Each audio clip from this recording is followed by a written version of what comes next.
December 25th, 1989. Christmas Day. While millions of families around the world celebrated in their homes, an elderly couple was dragged into the filthy courtyard of a military barracks in Romania. Their hands were tied, their faces pale with terror. The firing squad was already in position, waiting. Within seconds, more than 100 shots would ring out across the courtyard. Blood would stain the brick wall. And two of Europe's most feared dictators would meet the most brutal end imaginable. Nicolae and Elena Ceaușescu had ruled Romania with an iron fist for more than 2 decades. They built an empire of fear, torture, and oppression. While the people went hungry, they lived in luxurious palaces. While citizens were arrested for whispering criticism, they were worshipped as living gods. But in just 3 days, everything collapsed. A desperate escape by helicopter, a humiliating capture, a trial that lasted less time than a film, and finally, an execution that shocked the entire world. What led to such a violent ending? How did such a powerful couple end up facing a firing squad on Christmas Day? And why did Elena shout such shocking words in the final seconds of her life?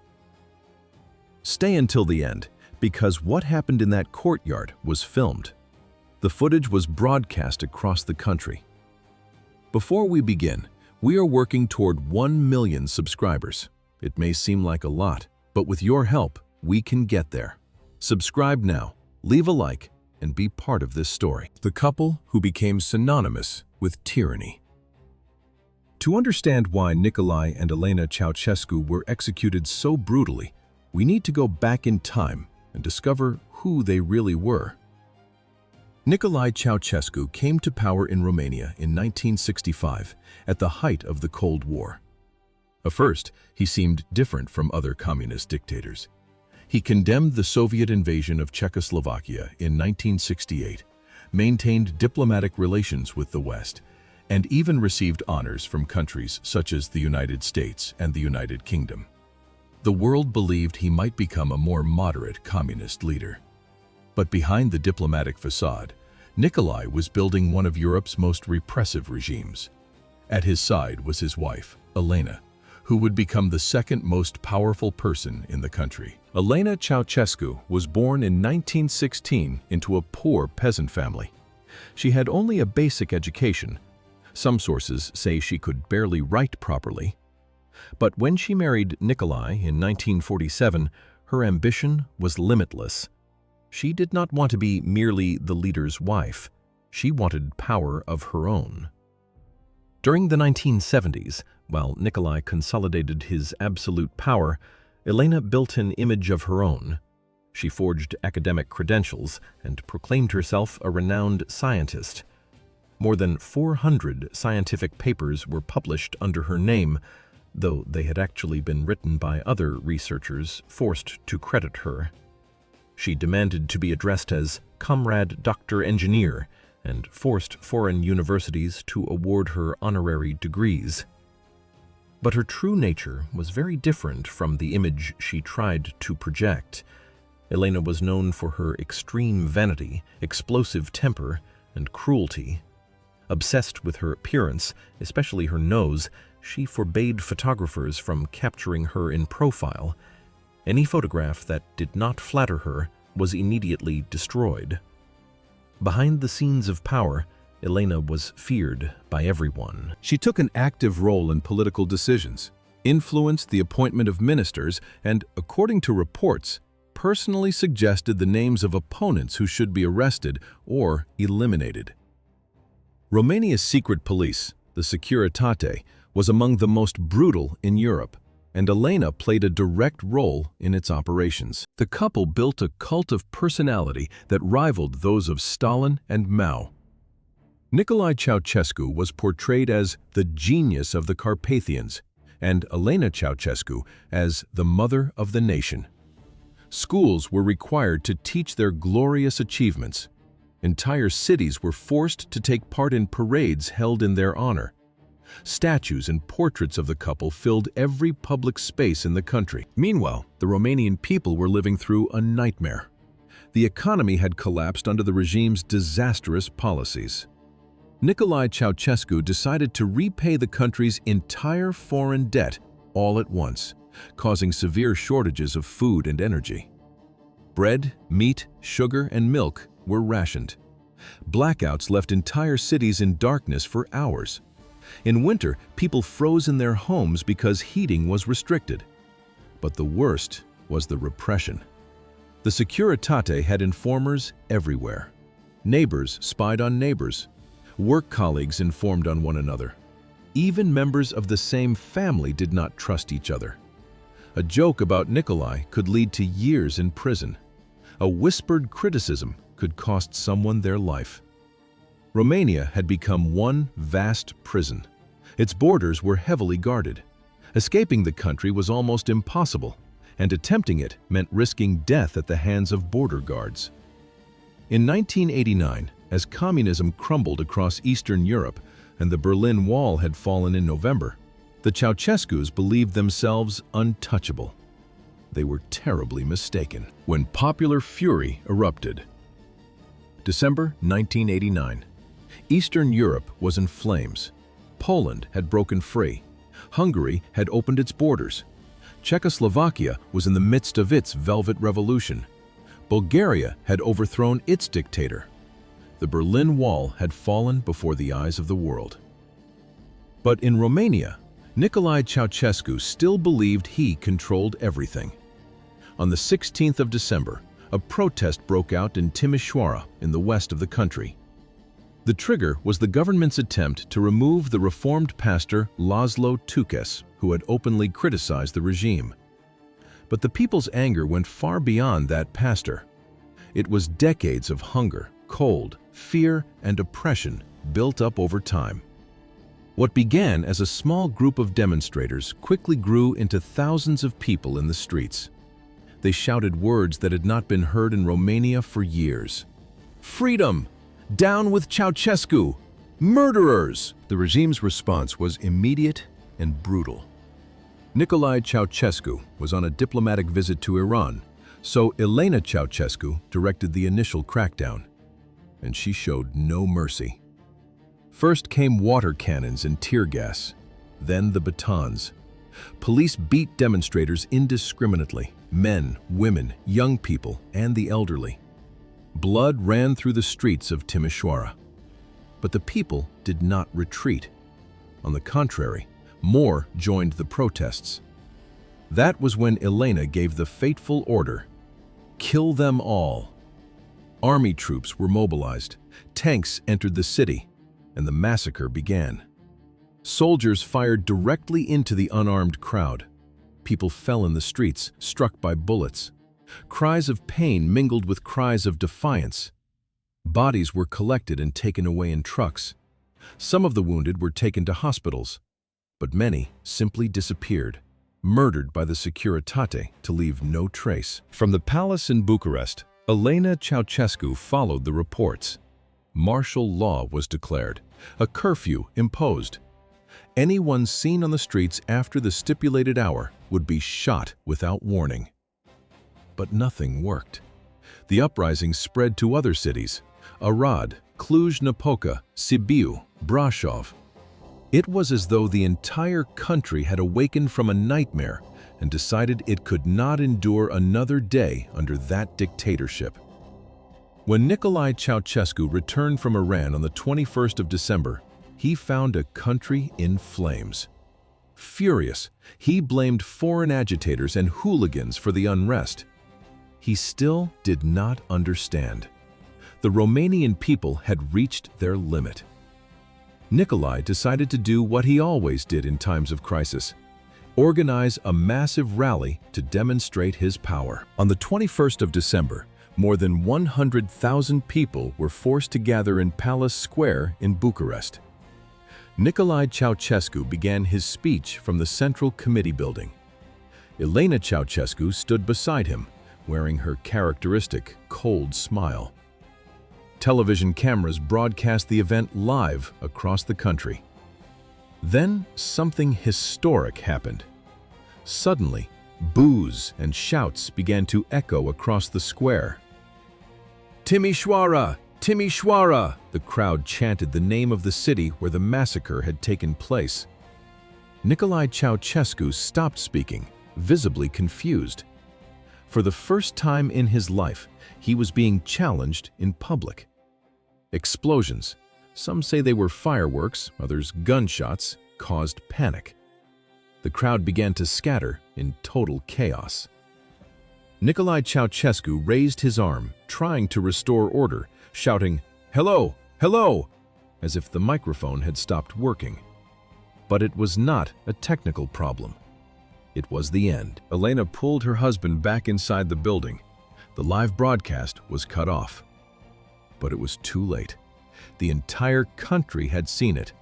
The dictator no longer had control. That night, Bucharest erupted.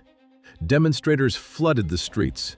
Police opened fire, but army soldiers began to hesitate. Some even joined the protesters. The Securitate was still fighting, but it was being overwhelmed by the fury of millions. Nicolae and Elena Ceaușescu locked themselves inside the Central Committee building. They still had loyal guards, they still had weapons, but they no longer had the country. The clock was ticking, and Ceaușescu's time was running out. Before we continue, we want to make sure you are following and enjoying the story so far. Comment the words, "I want more stories." It only takes a moment, and it helps our video reach more people.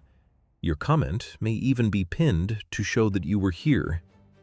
Now, on to the most dramatic moment of this story, the impossible escape, the humiliating capture, and the rushed trial that ended in execution by firing squad. The final hours of freedom. Dawn broke on the 22nd of December, 1989. Nicolae and Elena Ceaușescu awoke surrounded inside the Central Committee building. Outside, furious crowds were calling for their heads. Inside, even the most loyal guards were beginning to question whether it was worth dying for the dictators. Elena looked out the window and saw the reality. Tanks in the streets, soldiers fraternizing with protesters, Romanian flags with the communist emblem torn out. It was over. "We have to get out, now," she told her husband. A desperate plan was hastily put together. A helicopter would be summoned. They would flee to a secure military base. From there, they would regroup loyal forces and retake control. Or at least that was what Nicolae still believed was possible. But Elena knew it was an escape, pure and simple. Around noon, the crowd's shouts grew louder. "They're in the building!" someone shouted. Protesters had stormed the ground floor and were rapidly climbing the stairs. Time had run out. Nicolae and Elena Ceaușescu ran to the rooftop terrace. The icy December wind lashed their faces. Elena wore her fur coat. Even as she fled for her life, vanity prevailed. Nicolae wore a dark overcoat and scarf. The helicopter descended onto the rooftop. Its pilot, Vasile Malutsan, could barely believe what he was seeing. Romania's all-powerful leader was fleeing like an ordinary criminal. "Quick, get in!" a guard shouted. The aircraft had room for 4 people, but 6 climbed aboard. Nicolae, Elena, 2 bodyguards, and 2 advisors. They were crammed together. Elena was pinned between her seat and the door, but there was no time to complain. The helicopter took off just as the protesters reached the rooftop. Seconds, only seconds, separated them from being captured on the spot. From the air, they could see Bucharest in absolute chaos. Smoke rising from several locations, crowds in the streets. Their capital, their country, slipping from their grasp. Nicolae still tried to issue orders over the radio, but no one obeyed him anymore. Radio broadcasts were already announcing, "Ceaușescu has fled. The dictatorship has fallen. We are free." The helicopter flew for about an hour to Snagov, where it landed in a field. There, the pilot, Vasile Malutsan, made a decision that would change everything. "I can't go on," he said. "There are reports that they'll shoot down any helicopter, and I have a family." Nicolae Ceaușescu turned red with rage. Elena Ceaușescu shouted insults, but the pilot had already made up his mind. He took off alone, leaving the couple and their companions in the middle of nowhere. What followed was pathetic. Desperate, they tried to flag down cars on the road. Nicolae and Elena Ceaușescu, who had once ruled over 23 million people, were now begging for a ride like beggars. One driver stopped. He recognized the couple but pretended not to. He agreed to take them, probably fearing for his life if he refused.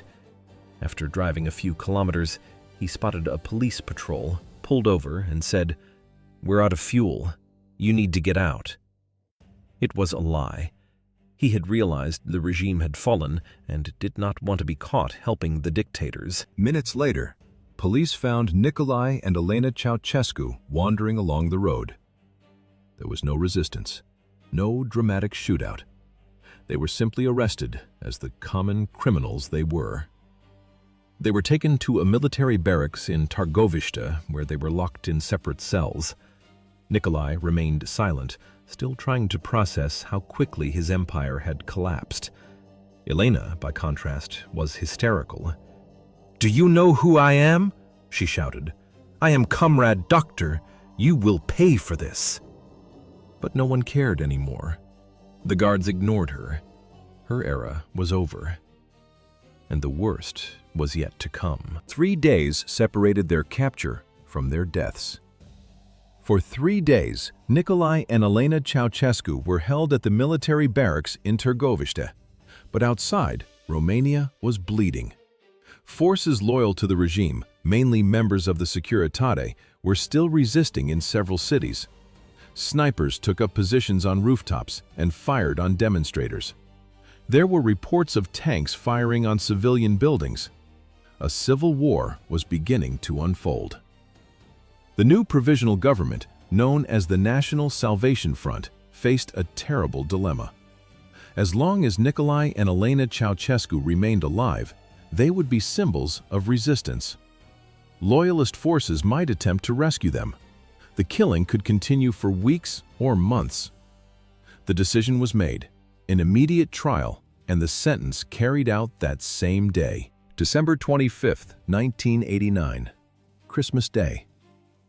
While the Christian world celebrated, an execution was being prepared in Romania. Nicolae Ceaușescu and Elena Ceaușescu were taken to a classroom converted into a courtroom. It was a small, filthy room with school desks pushed against the wall. An improvised military tribunal.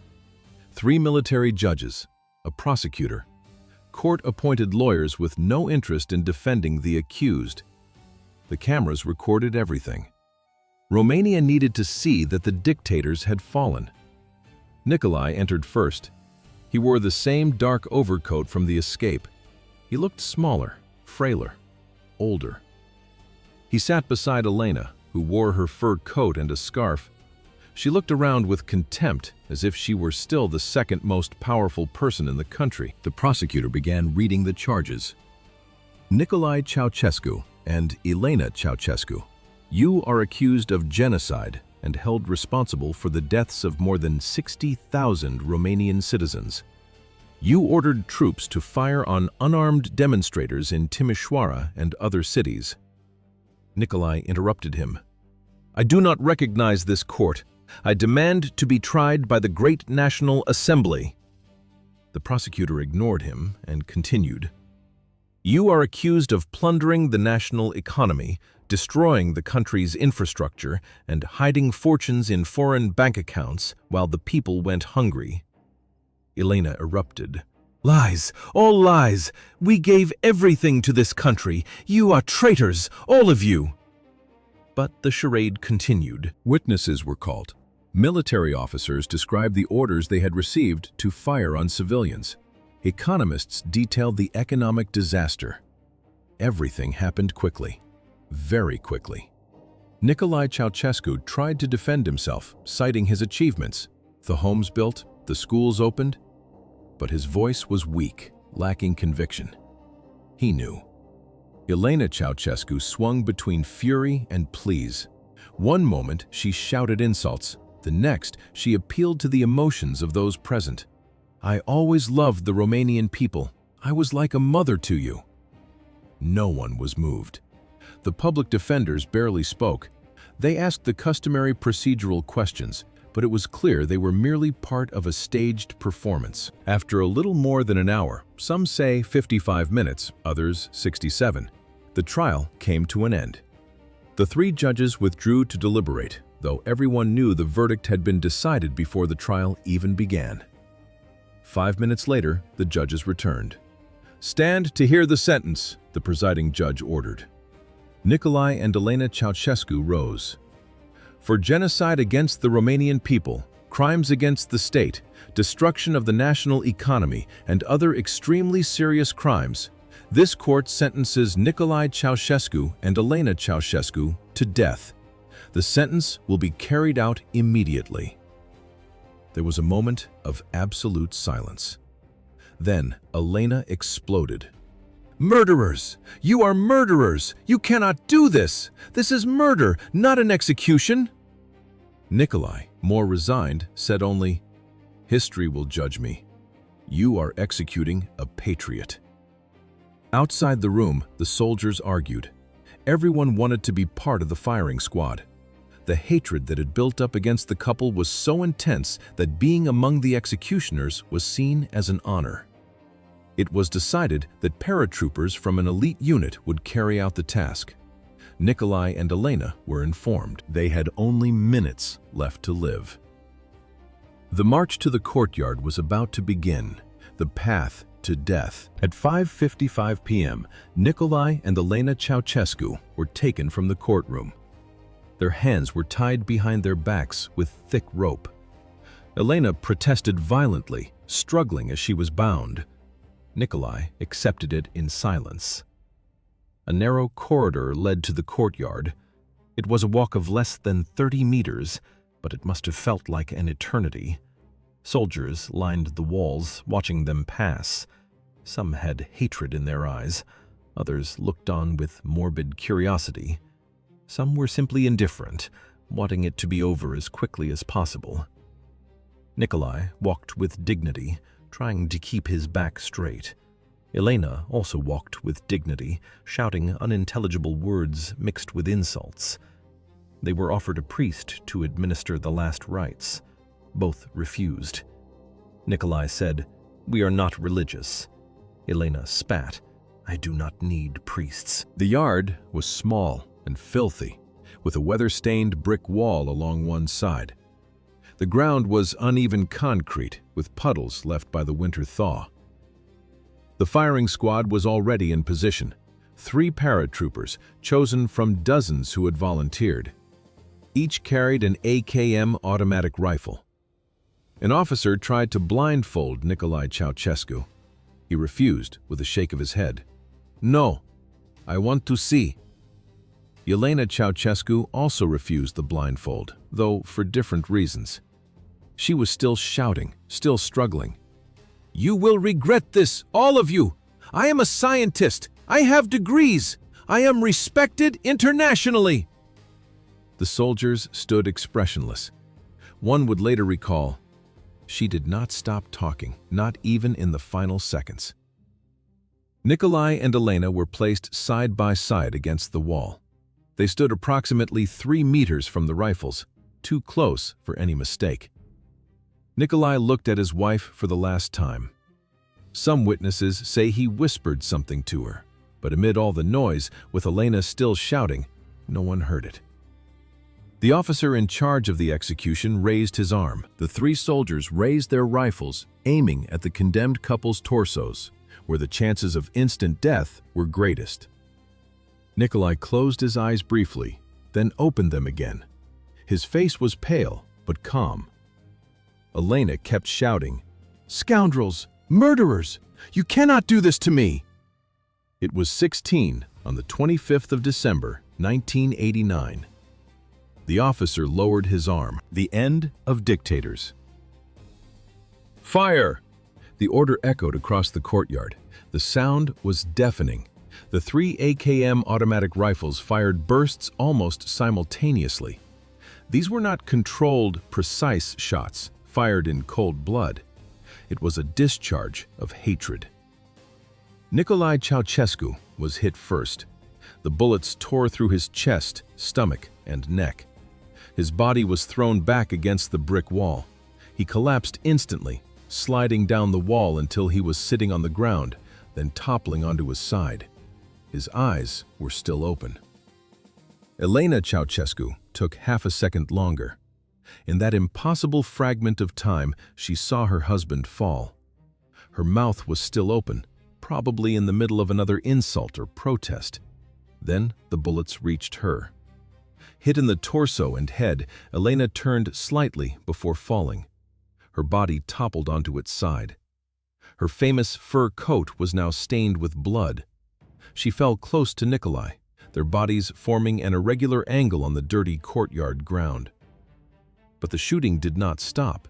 The soldiers kept firing, one burst after another.